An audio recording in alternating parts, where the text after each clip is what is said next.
सत श्री अकाल। PNCN देख रहे हो तुसी। खबरां दे इस बुलेटिन विच तुहाडा स्वागत है। बुलेटिन दी शुरुआत हैडलाइनस दे नाल करांगे। कलोना च वापरिया भयानक हादसा, जिथे निर्माण वाली थां ते क्रेन हेठां डिग्गी, एक तो ज्यादा मौतां होण दे बारे जानकारी। कैनेडा दे स्टैट्स विभाग ने ताज़ा अंकड़े जारी कीते। घੱਟ उम्र दे व्यक्तियां विच शराब पीण करके मौतां दी गिणती च वड्डा वाधा। इमीग्रेशन मंत्री मार्को मैंडिचिनो न्यू ब्रंसविक पहुंचे, जिथे प्रवासियों का जिक्र करते हुए खास तौर पर इंटरनेशनल स्टूडेंट्स की कीती गल ते कहा ਉਹ ਚਾਹੁੰਦੇ ਨੇ इंटरनेशनल स्टूडेंट कैनेडा ਦੇ ਵਿੱਚ ਹੀ ਰਹਿਣ, ਵਾਪਸ ਨਾ ਜਾਣ। ਜਗਮੀਤ ਸਿੰਘ ਵੱਲੋਂ ਫੋਨ ਤੇ ਇੰਟਰਨੈਟ ਸੇਵਾ ਦੇ ਲਈ ਬਿੱਲ ਸੰਬੰਧੀ ਕੀਤੇ ਗਏ ਜਸਟਿਨ ਟਰੂਡੋ ਨੂੰ ਸਵਾਲ। ਟੋਰਾਂਟੋ ਵਿੱਚ ਇੱਕ ਕੰਮ ਵਾਲੀ ਥਾਂ ਦੇ ਉੱਤੇ 3 ਜਣਿਆਂ ਨੂੰ ਲੱਗਿਆ ਕਰੰਟ। ਕੈਨੇਡਾ ਦੇ ਲਈ ਭਾਰਤ ਤੋਂ ਤੀਜੇ ਦੇਸ਼ ਰਾਹੀਂ ਰਵਾਨਾ ਹੋਣ ਵਾਲਿਆਂ ਨੂੰ ਆ ਰਹੀਆਂ ਨੇ ਕਾਫੀ ਮੁਸ਼ਕਲਾਂ। ਸਰਬੀਆ ਵਿੱਚ ਵੀ ਫਸ ਗਏ ਸੀ ਯਾਤਰੀ, ਜਿਨ੍ਹਾਂ ਦੀ ਭਾਰਤੀ ਕੌਂਸੂਲੇਟ ਵੱਲੋਂ ਕੀਤੀ ਜਾ ਰਹੀ ਹੈ ਮਦਦ।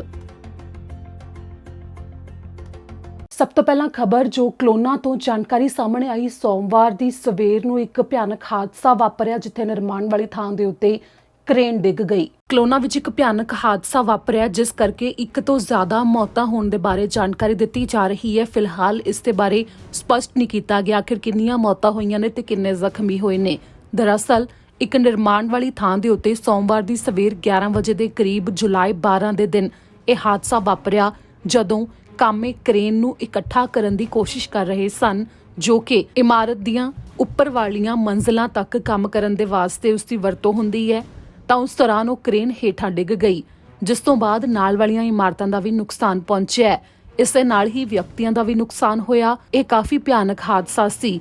ਮੌਕੇ ਤੋਂ ਸਾਰੀਆਂ ਇਮਾਰਤਾਂ ਨੂੰ ਖਾਲੀ ਕਰਵਾਇਆ ਗਿਆ। ਤੁਰੰਤ ਸਿਟੀ ਆਫ ਕਲੋਨਾ ਨੇ ਇਸ ਦੌਰਾਨ ਐਮਰਜੈਂਸੀ ਦਾ ਐਲਾਨ ਵੀ ਕਰ ਦਿੱਤਾ ਸੀ ਉਸ ਖੇਤਰ ਦੇ ਵਿੱਚ, ਜਿਸ ਤੋਂ ਬਾਅਦ ਇਹ ਜਾਣਕਾਰੀ ਆਈ ਹੈ ਕਿ ਨਿਰਮਾਣ ਵਾਲਾ ਕੰਮ ਜਿੱਥੇ ਚੱਲ ਰਿਹਾ ਸੀ ਉੱਥੇ ਕਿਸੇ ਵੀ ਕਾਮੇ ਨੂੰ ਕੋਈ ਨੁਕਸਾਨ ਨਹੀਂ ਪਹੁੰਚਿਆ, ਪਰ ਹੋਰ ਲੋਕਾਂ ਨੂੰ ਨੁਕਸਾਨ ਪਹੁੰਚਿਆ, ਜਿੱਥੇ ਕਿ ਇੱਕ ਤੋਂ ਵੱਧ ਮੌਤਾਂ ਹੋਣ ਦੇ ਬਾਰੇ ਵੀ ਜਾਣਕਾਰੀ ਦਿੱਤੀ ਜਾ ਰਹੀ ਹੈ। ਤੇ ਉਹਨਾਂ ਦੀ ਪਛਾਣ ਜਾਂ ਫਿਰ ਆਖਿਰ ਉਹ ਕੌਣ ਸਨ, ਇਸ ਦੇ ਬਾਰੇ ਹਜੇ ਕੋਈ ਜਾਣਕਾਰੀ ਨਹੀਂ ਦਿੱਤੀ ਗਈ, ਪਰ ਪੁਲਿਸ ਦੇ ਵੱਲੋਂ ਜਲਦ ਹੀ ਇਸ ਦੇ ਬਾਰੇ ਦੱਸਿਆ ਜਾਵੇਗਾ। ਇਸ ਦੇ ਉੱਤੇ ਬ੍ਰਿਟਿਸ਼ ਕੋਲੰਬੀਆ ਦੇ ਪ੍ਰੀਮੀਅਰ ਜੌਨ ਹੌਰਗਨ ਦੇ ਵੱਲੋਂ ਵੀ ਅਫਸੋਸ ਦਾ ਪ੍ਰਗਟਾਵਾ ਕੀਤਾ ਗਿਆ ਹੈ। ਵੱਡੀ ਗਿਣਤੀ ਦੇ ਵਿੱਚ ਲੋਕ ਇਮਾਰਤਾਂ ਤੋਂ ਬਾਹਰ ਆ ਗਏ ਸਨ ਤੇ ਨਾਲ ਹੀ ਹੋਰ ਲੋਕ ਵੀ ਉੱਥੇ ਪਹੁੰਚ ਗਏ ਸੀ ਕਿ ਹਾਦਸੇ ਵਾਲੀ ਥਾਂ ਦੇ ਉੱਤੇ ਵੱਡੀ ਗਿਣਤੀ 'ਚ ਲੋਕ ਪੂਰਾ ਦਿਨ ਮੌਜੂਦ ਰਹੇ। ਦਰਅਸਲ ਇਹ ਬਰੁਕਲਿਨ ਇਮਾਰਤ ਹੈ ਜੋ ਕਿ ਨਿਰਮਾਣ ਦੇ ਅਧੀਨ ਹੈ, ਜਿਸ ਦੇ ਵਾਸਤੇ ਟੀਚਾ ਹੁਣ ਤੱਕ ਮਿਥਿਆ ਗਿਆ ਸੀ ਕਿ ਨਵੰਬਰ 2022 ਤੱਕ ਇਸ ਨੂੰ ਪੂਰਾ ਕਰ ਦਿੱਤਾ ਜਾਵੇਗਾ। ਹੁਣ ਮਾਮਲੇ ਦੀ BC ਕੋਰਨਰਸ ਸਰਵਿਸ ਤੇ ਵਰਕਸੇਫ BC ਦੇ ਵੱਲੋਂ ਵੀ ਜਾਂਚ ਕੀਤੀ ਜਾ ਰਹੀ ਹੈ। ਇਸ ਦੇ ਉੱਤੇ RCMP ਦੇ ਵੱਲੋਂ ਹੋਰ ਜ਼ਿਆਦਾ ਜਾਣਕਾਰੀ ਕੱਲ ਤੱਕ ਦਿੱਤੀ ਜਾ ਸਕਦੀ ਹੈ। ਇਸ ਮਾਮਲੇ ਦੇ ਬਾਰੇ RCMP ਦੇ ਵੱਲੋਂ ਕੱਲ ਸਵੇਰੇ ਹੋਰ ਜ਼ਿਆਦਾ ਜਾਣਕਾਰੀ ਦਿੱਤੀ ਜਾਵੇਗੀ। ਜਿਵੇਂ ਹੀ ਉਹ ਜਾਣਕਾਰੀ ਸਾਹਮਣੇ ਆਉਂਦੀ ਹੈ ਤੁਹਾਨੂੰ ਦੱਸਾਂਗੇ। ਹੁਣ ਰੁਖ ਅਗਲੀ ਖਬਰ ਦੇ ਵੱਲ ਕਰਦੇ ਹਾਂ। ਇਸ ਨਾਲ ਹੀ ਅੱਜ ਤਾਜ਼ਾ ਅੰਕੜੇ ਜਾਰੀ ਹੋਏ ਨੇ। ਸੋਮਵਾਰ ਨੂੰ ਸਟੈਟਿਸਟਿਕਸ ਕੈਨੇਡਾ ਦੇ ਵੱਲੋਂ ਇੱਕ ਰਿਪੋਰਟ ਜਾਰੀ ਕੀਤੀ ਗਈ ਹੈ, ਜਿਸ ਦੇ ਵਿੱਚ ਨਸ਼ੇ ਕਾਰਨ ਹੋ ਰਹੀਆਂ ਮੌਤਾਂ ਦੇ ਸੰਬੰਧੀ ਅੰਕੜੇ ਨੇ। ਤਾਂ ਉਸ ਦੇ ਵਿੱਚ ਇੱਕ ਜਾਣਕਾਰੀ ਸਾਹਮਣੇ ਆਈ ਹੈ ਕਿ 65 ਸਾਲ ਦੀ ਉਮਰ ਤੋਂ ਘੱਟ ਉਮਰ ਵਰਗ ਦੇ ਵਿੱਚ ਮਹਾਮਾਰੀ ਦੇ ਦੌਰਾਨ ਸ਼ਰਾਬ ਤੇ ਹੋਰ ਨਸ਼ੇ ਦੀ ਓਵਰਡੋਜ਼ ਦੇ ਕਰਕੇ ਮੌਤਾਂ ਦੀ ਗਿਣਤੀ 'ਚ ਵਾਧਾ ਹੋਇਆ ਹੈ। ਸਟੈਟਿਸਟਿਕਸ ਕੈਨੇਡਾ ਦੇ ਵੱਲੋਂ ਇੱਕ ਤਾਜ਼ਾ ਰਿਪੋਰਟ ਜੁਲਾਈ 12 ਦੇ ਦਿਨ ਜਾਰੀ ਕੀਤੀ ਗਈ ਹੈ, ਜਿਸ ਵਿੱਚ ਉਹਨਾਂ ਨੇ ਅੰਕੜਿਆਂ ਰਾਹੀਂ ਦੱਸਿਆ ਕਿ ਕੈਨੇਡਾ ਭਰ ਵਿੱਚ ਮਹਾਮਾਰੀ ਦਾ ਜਦੋਂ ਸਮਾਂ ਚੱਲ ਰਿਹਾ ਹੈ, ਉਸ ਦੌਰਾਨ 65 ਸਾਲ ਦੀ ਉਮਰ ਤੋਂ ਵੀ ਘੱਟ ਉਮਰ ਵਰਗ ਕੈਨੇਡਾ ਵਾਸੀ ਨੇ ਜਿਹੜੇ ਉਹਨਾਂ ਦੇ ਵਿੱਚ ਸ਼ਰਾਬ ਪੀਣ ਤੇ ਨਾਲ ਹੀ ਹੋਰ ਨਸ਼ੇ ਦੀ ਓਵਰਡੋਜ਼ ਦੇ ਕਰਕੇ ਮੌਤਾਂ ਦੀ ਗਿਣਤੀ ਕਾਫੀ ਜ਼ਿਆਦਾ ਵੱਧ ਹੋਈ ਹੈ। ਇਸ ਦੇ ਬਾਰੇ ਇਹ ਜਾਣਕਾਰੀ ਤਾਜ਼ਾ ਹੀ ਜਾਰੀ ਕੀਤੀ ਗਈ ਹੈ, ਜਿਸ ਦੇ ਵਿੱਚ ਇਹ ਦੱਸਿਆ ਗਿਆ ਹੈ ਕਿ 5535 ਜ਼ਿਆਦਾ ਜਿੰਨੀ ਉਮੀਦ ਔਸਤਨ ਤੌਰ ਦੇ ਉੱਤੇ ਅੰਕੜਿਆਂ ਮੁਤਾਬਕ ਕੀਤੀ ਜਾ ਰਹੀ ਸੀ ਮੌਤਾਂ ਹੋਈਆਂ ਨੇ, ਜਿਸ ਦੇ ਵਿੱਚ ਦੱਸਿਆ ਗਿਆ ਹੈ ਕਿ 65 ਸਾਲ ਦੀ ਉਮਰ ਤੋਂ ਘੱਟ ਦੇ ਵਿਅਕਤੀ ਨੇ, ਉਹਨਾਂ ਦੇ ਵਿੱਚ ਮੌਤਾਂ ਦੀ ਗਿਣਤੀ ਕਾਫੀ ਵਧੀ ਹੈ। ਜੇਕਰ ਮਾਰਚ 2020 ਦੇ ਅੰਤ ਤੱਕ ਦੇ ਸਮੇਂ ਦੇ ਨਾਲ ਤੁਲਨਾ ਕੀਤੀ ਜਾਵੇ ਅਪ੍ਰੈਲ 2021 ਦੇ ਸ਼ੁਰੂਆਤ ਤੱਕ ਦੀ। ਇਸ ਦੇ ਨਾਲ ਹੀ ਇਹ ਵੀ ਦੱਸਿਆ ਗਿਆ ਹੈ ਕਿ ਇਸੇ ਉਮਰ ਵਰਗ ਦੇ ਵਿੱਚ 1380 ਕੋਵਿਡ-19 ਦੇ ਕਰਕੇ ਮੌਤਾਂ ਵੀ ਹੋਈਆਂ ਨੇ। ਤੇ ਇਸ ਦੇ ਨਾਲ ਹੀ ਦੇਸ਼ ਭਰ ਵਿੱਚ ਵੱਖ-ਵੱਖਰੀਆਂ ਥਾਵਾਂ ਦੇ ਉੱਤੇ ਸ਼ਰਾਬ ਤੇ ਹੋਰ ਨਸ਼ੇ ਦੇ ਕਰਕੇ ਮੌਤਾਂ ਦੀ ਗਿਣਤੀ ਪਹਿਲਾਂ ਨਾਲੋਂ ਵਧੀ ਹੈ। ਇਸ ਦੇ ਨਾਲ ਹੀ ਕੁਝ ਅੰਕੜੇ ਹੋਰ ਦਿੱਤੇ ਗਏ ਨੇ ਕਿ 44 ਸਾਲ ਦੀ ਉਮਰ ਵਰਗ ਦੇ ਵਿੱਚ ਸ਼ਰਾਬ ਪੀਣ ਦੇ ਕਰਕੇ ਮੌਤਾਂ ਦੀ ਗਿਣਤੀ ਜੋ 2019 ਦੇ ਵਿੱਚ 325 ਸੀ, ਉਹ 2020 ਦੇ ਵਿੱਚ 480 ਤੱਕ ਪਹੁੰਚ ਗਈ। ਇਨ੍ਹਾਂ ਅੰਕੜਿਆਂ ਨੂੰ ਜਾਰੀ ਕੀਤੇ ਜਾਣ ਤੋਂ ਬਾਅਦ ਅਧਿਕਾਰੀਆਂ ਨੇ ਕਿਹਾ ਉਮੀਦ ਕੀਤੀ ਜਾ ਰਹੀ ਹੈ ਜਿਵੇਂ ਹੀ ਇਹ ਅੰਕੜੇ ਵਾਧੇ ਹੋਏ ਦਿਖਾਈ ਦੇ ਰਹੇ ਨੇ ਤਾਂ ਇਸ ਦੇ ਉੱਤੇ ਕਾਬੂ ਪਾਉਣ ਦੇ ਵਾਸਤੇ ਤੇ ਲੋਕਾਂ ਨੂੰ ਹੋਰ ਜ਼ਿਆਦਾ ਜਾਗਰੂਕ ਕੀਤੇ ਜਾਣ ਦੇ ਵਾਸਤੇ ਕਦਮ ਚੁੱਕੇ ਜਾਣਗੇ। ਹੁਣ ਅਗਲੀ ਖਬਰ ਦੇ ਵੱਲ ਰੁਕ ਕਰਾਂਗੇ। ਇਮੀਗ੍ਰੇਸ਼ਨ ਮੰਤਰੀ ਮਾਰਕੋ ਮੈਂਡੀਚਿਨੋ ਨੇ ਨਿਊ ਬ੍ਰੰਸਵਿਕ ਦੇ ਵਿੱਚ ਕਈ ਭਾਈਚਾਰਿਆਂ ਦਾ ਦੌਰਾ ਕੀਤਾ, ਜਿਸ ਦੌਰਾਨ ਇੱਕ ਇੰਸਟੀਟਿਊਸ਼ਨ ਦੇ ਵਿੱਚ ਵੀ ਪਹੁੰਚੇ ਤੇ ਖਾਸ ਤੌਰ ਦੇ ਉੱਤੇ ਫ੍ਰੈਂਕੋਫੋਨ ਭਾਈਚਾਰੇ ਨਾਲ ਮਿਲੇ, ਯਾਨੀ ਕਿ ਜਿਹੜਾ ਭਾਈਚਾਰਾ ਫ੍ਰੈਂਚ ਵੀ ਬੋਲਦਾ ਹੈ। ਉਹਨਾਂ ਦੇ ਨਾਲ ਮੁਲਾਕਾਤ ਕੀਤੇ ਜਾਣ ਤੋਂ ਬਾਅਦ ਜਿੱਥੇ ਇੱਕ ਪਾਸੇ ਇਮੀਗ੍ਰੇਸ਼ਨ ਮੰਤਰੀ ਦੇ ਵੱਲੋਂ ਹੋਰ ਮੁੱਦਿਆਂ ਦਾ ਜ਼ਿਕਰ ਕੀਤਾ ਗਿਆ ਤਾਂ ਨਾਲ ਹੀ ਉਹਨਾਂ ਨੇ ਜਿਹੜੇ ਪ੍ਰਵਾਸੀ ਨਿਊ ਬ੍ਰੰਸਵਿਕ ਦੇ ਵਿੱਚ ਆ ਰਹੇ ਨੇ ਉਹਨਾਂ ਦਾ ਜ਼ਿਕਰ ਕਰਦੇ ਹੋਏ ਕਿਹਾ ਕਿ ਉਸ ਦੇ ਵਿੱਚ ਕਾਫੀ ਗਿਣਤੀ ਦੇ ਵਿੱਚ ਇੰਟਰਨੈਸ਼ਨਲ ਸਟੂਡੈਂਟ ਆਉਂਦੇ ਨੇ ਤੇ ਇਸ ਦੌਰਾਨ ਇਮੀਗ੍ਰੇਸ਼ਨ ਮੰਤਰੀ ਨੇ ਕਿਹਾ ਕਿ ਇੰਟਰਨੈਸ਼ਨਲ ਸਟੂਡੈਂਟ ਜੋ ਕੈਨੇਡਾ ਵਿੱਚ ਆਉਂਦੇ ਨੇ ਉਹ ਚਾਹੁੰਦੇ ਨੇ ਕਿ ਉਹ ਕੈਨੇਡਾ ਦੇ ਵਿੱਚ ਹੀ ਰਹਿਣ, ਜਿਸ ਦੇ ਵਾਸਤੇ ਉਹਨਾਂ ਦੇ ਵੱਲੋਂ ਉਪਰਾਲੇ ਵੀ ਕੀਤੇ ਜਾਂਦੇ ਨੇ ਤੇ ਇਸੇ ਦੌਰਾਨ ਨਿਊ ਬ੍ਰੰਸਵਿਕ ਦੇ ਵਿੱਚ ਹੋਰ ਇੰਟਰਨੈਸ਼ਨਲ ਸਟੂਡੈਂਟ ਕਿਸ ਤਰ੍ਹਾਂ ਆ ਸਕਦੇ ਨੇ ਇਸ ਰਣਨੀਤੀ ਦੇ ਉੱਤੇ ਕੰਮ ਕੀਤਾ ਜਾ ਰਿਹਾ ਹੈ ਤੇ ਭਵਿੱਖ ਵਿੱਚ ਇੰਟਰਨੈਸ਼ਨਲ ਸਟੂਡੈਂਟਸ ਦਾ ਹੋਰ ਜ਼ਿਆਦਾ ਉੱਥੇ ਸਵਾਗਤ ਕੀਤਾ ਜਾਵੇਗਾ। ਇਸ ਨਾਲ ਅਗਲੀ ਖਬਰ ਹੈ ਕਿ ਜਗਮੀਤ ਸਿੰਘ ਦੇ ਵੱਲੋਂ ਪ੍ਰਧਾਨ ਮੰਤਰੀ ਜਸਟਿਨ ਟਰੂਡੋ ਤੋਂ ਸਵਾਲ ਪੁੱਛੇ ਗਏ ਨੇ। ਦਰਅਸਲ ਜਦੋਂ ਸਾਲ 2019 ਵਿੱਚ ਚੋਣ ਪ੍ਰਚਾਰ ਹੋਇਆ ਤਾਂ ਵੱਖੋ-ਵੱਖਰੀਆਂ ਪਾਰਟੀਆਂ ਦੇ ਵੱਲੋਂ ਖਾਸ ਤੌਰ ਤੇ ਇੱਕ ਵਾਅਦਾ ਕੀਤਾ ਗਿਆ ਸੀ, ਉਹ ਸੀ ਕਿ ਫੋਨ ਦੇ ਬਿੱਲ ਤੇ ਇੰਟਰਨੈਟ ਦੇ ਬਿੱਲ ਨੇ ਜੋ ਉਹਨਾਂ ਨੂੰ ਘੱਟ ਕੀਤਾ ਜਾਵੇਗਾ ਤੇ ਉਸੇ ਦੇ ਬਾਰੇ ਹੁਣ ਜਗਮੀਤ ਸਿੰਘ ਦੇ ਵੱਲੋਂ ਸਵਾਲ ਪੁੱਛੇ ਜਾ ਰਹੇ ਨੇ। ਐਨਡੀਪੀ ਲੀਡਰ ਜਗਮੀਤ ਸਿੰਘ ਦੇ ਵੱਲੋਂ ਫੋਨ ਤੇ ਨਾਲ ਹੀ ਇੰਟਰਨੈਟ ਦੇ ਬਿੱਲ ਨੂੰ ਲੈ ਕੇ ਕਈ ਸਵਾਲ ਚੁੱਕੇ ਗਏ ਨੇ। ਕੈਨੇਡਾ ਭਰ ਵਿੱਚ ਬਿੱਲ ਵਿੱਚ ਹੋ ਰਹੇ ਵਾਧੇ ਨੂੰ ਲੈ ਕੇ ਸਵਾਲ ਚੁੱਕੇ ਜਾਣ ਦੇ ਨਾਲ ਹੀ ਉਹਨਾਂ ਨੇ ਕਿਹਾ ਕਿ ਸਾਲ 2019 ਵਿੱਚ ਪ੍ਰਧਾਨ ਮੰਤਰੀ ਜਸਟਿਨ ਟਰੂਡੋ ਨੇ ਕੈਨੇਡਾ ਵਾਸੀਆਂ ਦੇ ਨਾਲ ਚੋਣ ਪ੍ਰਚਾਰ ਦੇ ਦੌਰਾਨ ਵਾਅਦਾ ਕੀਤਾ ਸੀ ਕਿ ਜੇਕਰ ਉਹਨਾਂ ਦੀ ਸਰਕਾਰ ਆਉਂਦੀ ਹੈ ਤਾਂ 25% ਤੱਕ ਸੈੱਲਫੋਨ ਤੇ ਡਾਟਾ ਦੀ ਫੀਸ ਨੂੰ ਘੱਟ ਕਰ ਦਿੱਤਾ ਜਾਵੇਗਾ, ਪਰ ਅਜਿਹਾ ਨਹੀਂ ਕੀਤਾ ਗਿਆ। ਇਸ ਬਾਰੇ ਜਗਮੀਤ ਸਿੰਘ ਦੇ ਵੱਲੋਂ ਜ਼ਿਕਰ ਕਰਦੇ ਹੋਏ ਇਲਜ਼ਾਮ ਲਾਏ ਗਏ ਨੇ, ਜਿਸ ਦੇ ਵਿੱਚ ਜਗਮੀਤ ਸਿੰਘ ਨੇ ਇੱਥੇ ਇਹ ਵੀ ਕਿਹਾ ਕਿ ਪ੍ਰਧਾਨ ਮੰਤਰੀ ਜਸਟਿਨ ਟਰੂਡੋ ਵੱਲੋਂ ਟੈਲੀਕਾਮ ਦੀਆਂ ਵੱਡੀਆਂ ਕੰਪਨੀਆਂ ਦੇ ਨਾਲ ਮਿਲ ਕੇ ਕੈਨੇਡਾ ਵਾਸੀਆਂ ਤੋਂ ਕਾਫੀ ਜ਼ਿਆਦਾ ਫੀਸ ਵਸੂਲੀ ਜਾ ਰਹੀ ਹੈ। ਇਸ ਨਾਲ ਅਗਲੀ ਖਬਰ ਹੈ ਕਿ ਜਿਵੇਂ ਭਾਰਤ ਤੋਂ ਕੈਨੇਡਾ ਦੇ ਵਾਸਤੇ ਇਸ ਸਮੇਂ ਫਲਾਈਟਾਂ ਸਿੱਧੀਆਂ ਤਾਂ ਬੰਦ ਨੇ, ਪਰ ਵੱਖੋ ਵੱਖਰੇ ਹੋਰ ਰਸਤੇ ਚੁਣੇ ਜਾ ਰਹੇ ਨੇ ਭਾਰਤ ਵਿੱਚੋਂ ਕੈਨੇਡਾ ਪਹੁੰਚਣ ਦੇ ਵਾਸਤੇ ਯਾਤਰੀਆਂ ਦੇ ਵੱਲੋਂ।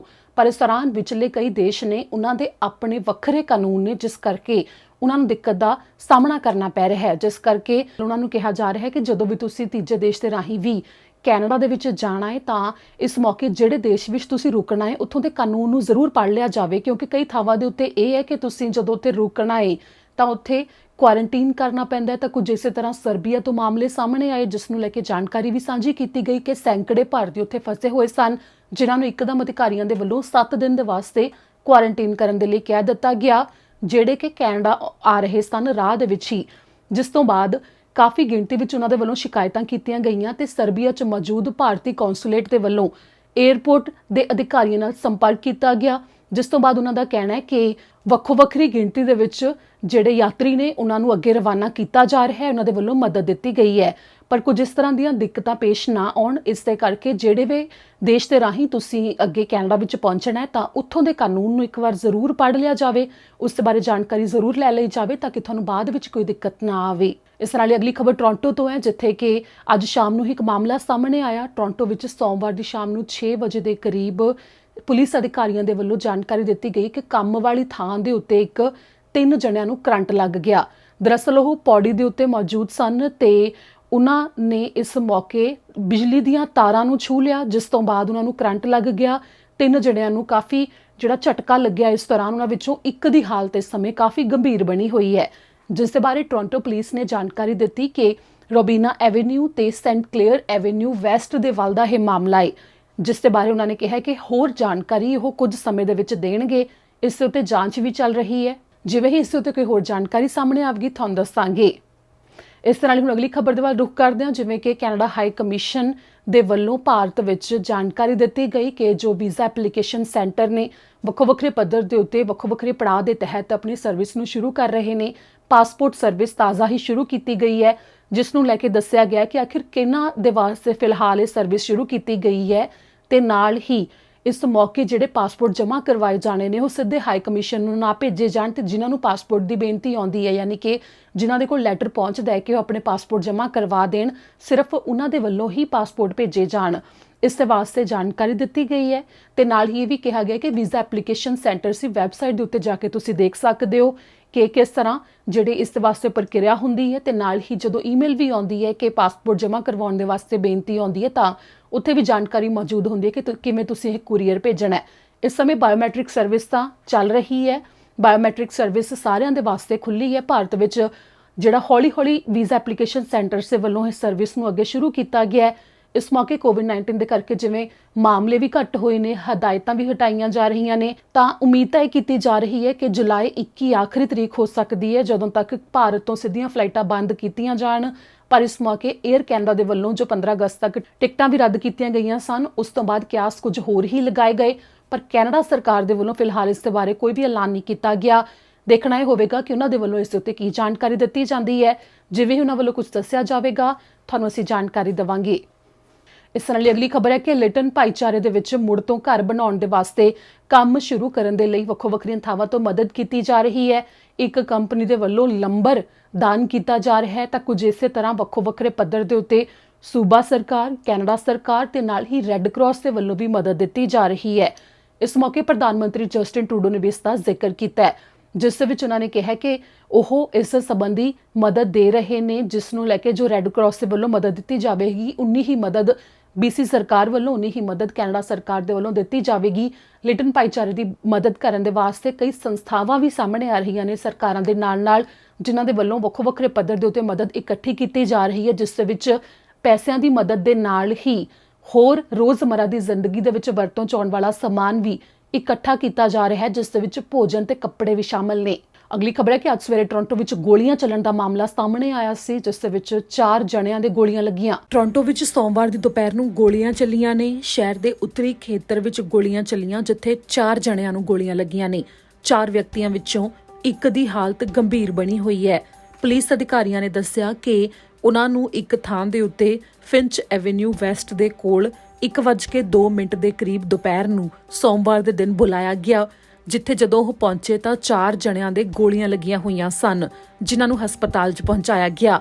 ਇਹਨਾਂ ਵਿੱਚੋਂ 3 ਦੀ ਹਾਲਤ ਤਾਂ ਖਤਰੇ ਤੋਂ ਬਾਹਰ ਹੈ, ਪਰ ਇੱਕ ਦੀ ਹਾਲਤ ਕਾਫੀ ਗੰਭੀਰ ਬਣੀ ਹੋਈ ਹੈ, ਜਿਸ ਦੇ ਬਾਰੇ ਅਧਿਕਾਰੀਆਂ ਨੇ ਜਾਣਕਾਰੀ ਦਿੱਤੀ ਹੈ। ਉਹਨਾਂ ਨੇ ਇਹ ਵੀ ਦੱਸਿਆ ਕਿ ਜਦੋਂ ਉੱਥੇ ਗੋਲੀਆਂ ਚੱਲੀਆਂ ਤਾਂ ਉੱਥੇ ਤੋਂ ਇੱਕ ਨੀਲੇ ਰੰਗ ਦੀ ਗੱਡੀ ਲੈ ਕੇ ਕੋਈ ਫਰਾਰ ਹੋਇਆ, ਜਿਸ ਦੇ ਬਾਰੇ ਉਹ ਜਾਂਚ ਕਰ ਰਹੇ ਨੇ। ਜਿਨ੍ਹਾਂ ਨੇ ਕਿਹਾ ਕਿ ਹਜੇ ਜਾਂਚ ਸ਼ੁਰੂਆਤੀ ਦੌਰ ਦੇ ਵਿੱਚ ਹੈ, ਜਿਸ ਦੇ ਕਰਕੇ ਉਹ ਸ਼ੱਕੀਆਂ ਦੇ ਬਾਰੇ ਹਜੇ ਕੁਝ ਦੱਸ ਨਹੀਂ ਸਕਦੇ, ਪਰ ਇਸ ਦੇ ਬਾਰੇ ਜਿਵੇਂ ਹੀ ਕੋਈ ਹੋਰ ਜਾਣਕਾਰੀ ਸਾਹਮਣੇ ਆਉਂਦੀ ਹੈ ਤਾਂ ਉਹ ਦੱਸਣਗੇ।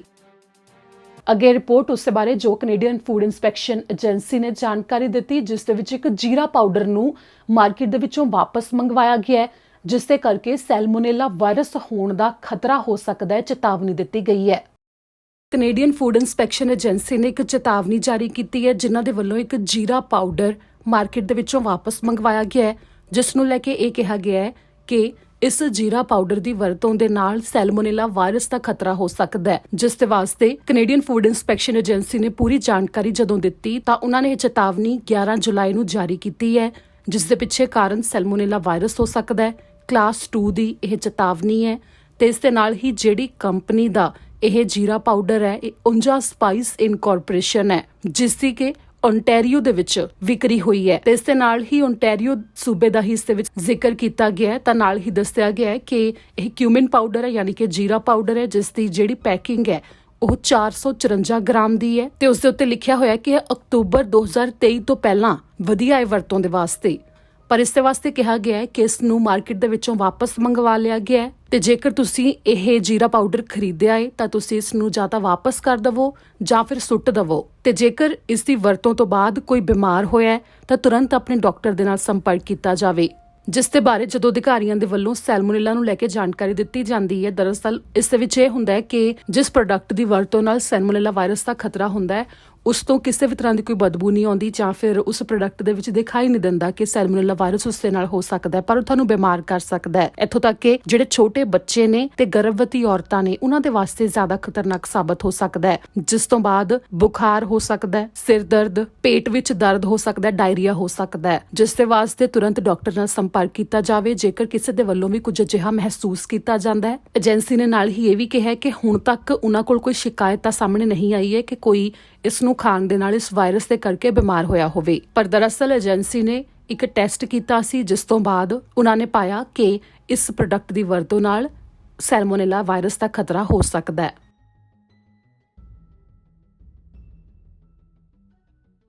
ਇਸ ਦੇ ਨਾਲ ਹੀ ਅੱਜ ਦੇ ਇਸ ਬੁਲੇਟਿਨ ਵਿੱਚ ਇੰਨਾ ਹੀ। ਮੈਨੂੰ ਦਿਓ ਇਜਾਜ਼ਤ। ਸਤਿ ਸ਼੍ਰੀ ਅਕਾਲ।